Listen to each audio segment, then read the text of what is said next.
Well, we are here with Sean, leader of Windrock Bikepark. Sean, we're getting ready to kick off round number 2 of the 2022 SRAM Downhill Southeast. How are you? Yeah, I'm doing great. It's a pleasure to have you. We always enjoy Downhill Southeast coming back to Windrock Bikepark. This is year number 7 for us. I think we've done every single year now. Excited for it. Yeah, I like to say that Windrock Bikepark is the home of Downhill Southeast. It's the only venue that we've had a race each of the 7 seasons. So what is Windrock Park in general? Because we're just really on a small portion of this entire property. Windrock Park is the biggest privately owned off-road facility in the country. It's 80,000 acres of off-road heaven, side-by-sides, dirt bikes, quads. We've got a shooting range, campgrounds. It's got it all. If you're into off-road sports, this is the place to be. Yeah, I've always had such good times here at the races and love watching the locals come up and all their various off-road machines to tackle the beast that is Windrock. This is a place to test your equipment, every bit of it. Well, you've been a part of Windrock Bikepark from the beginning, but for about the last 4 years, you've kind of been the sole proprietor. Yourself and Nico Mullally started up this venture, but you've really put your own stamp on the place. So how has the park evolved, the trails and the events in the past few years?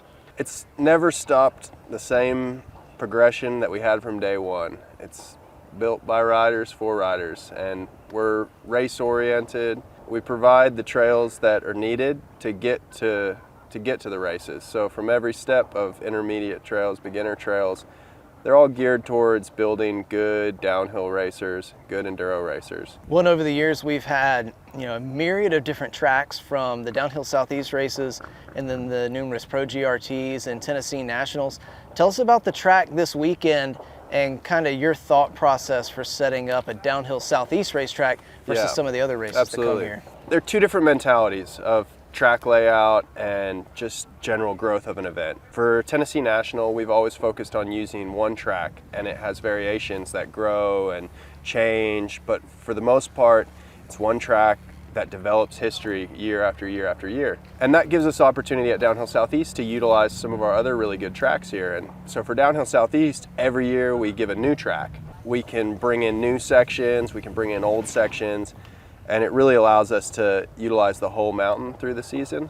Two different styles of racing, and I really like both. Well, speaking of styles of racing, you've got a history in racing in multiple disciplines. How do you bring your experiences from some of those other races and racetracks that you've been to back to Windrock when you put on a race?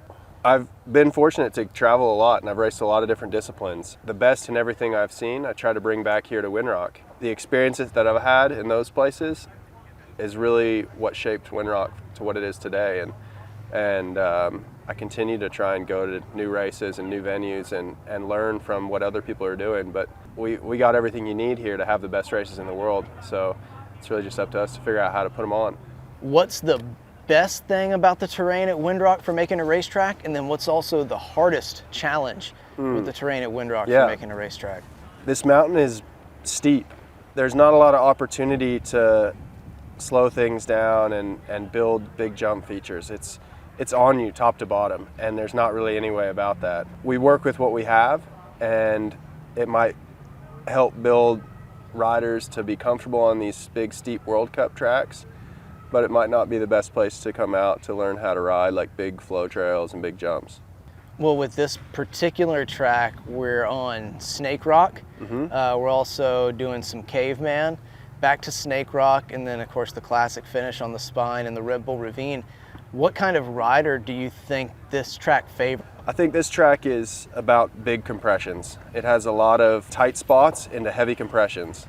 So it's going to favor a rider who is analyzing their bike setup really well, is strong, and can stay strong through all those big compressions. Nice. Well, we certainly have a stacked crew of riders here, including 5-time World Cup overall champion Aaron Gwynn. So I'm excited to see racing get underway. Thank you so much, Sean, for putting together the tracks this weekend. Yeah, thank you, Will. Appreciate it.